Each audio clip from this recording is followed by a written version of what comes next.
2007an Osasunaren Mundu Erakundeak adinekoekin lagunkoiak diren inguruneak programa abiarazi zuen. Programaren helburua adinekoak lankidetzan aritzea zen, auzoak, herriak eta hiriak eraldatzeko. Ingurune irisgarriagoak, lagunkoiagoak eta gizartearragoak sortzea zen asmoa, zahartzen ari den gizartera moldatzeko. 2012an Euskadi ere mundu mailako ekimen horretara batu zen, Eusko Jaurlaritzako Berdintasun, Justizia eta Gizarte Politiketako sailaren bitartez. Ordutik udalerri sare baten sorrera sustatu da eta aipatutako beharrak asetzera bidean hainbat arlo lantzen ari dira.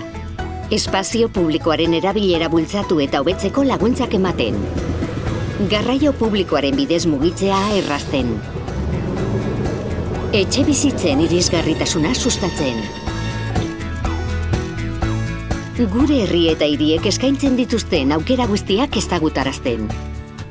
Eta eskura dauzkagun gizarte eta osasun baliabidei buruzko informazioa ematen.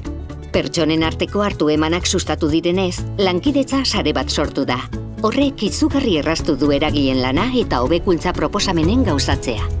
Aurrera pauso nabarmena da hori errealitatearekin bat datorren mundu ikuskera propioa sortzeko adinkerian erorik gabe. Proiektu erraldoi horretako ekimenak Euskadi Lagunkoia izenpean bilduta daude egun. Orain, instituzioak, erakundeak eta adinekoak mobilizatuta daude. Eragile aktiboak eta laguntasunaren defendatzaileak dira. Gainera, lansare partekatuak sortu dira hiri eta herrien lankidetzarekin, denak ere helburu berarekin. Euskadin, oztopo fisikorik eta pertsonen artean esirik gabe bizi ahal izatea. Laguntzen duen ingurunea, ingurune lagunkoia delako. Euskadi Lagunkoia, bizitzaz betetako bidea.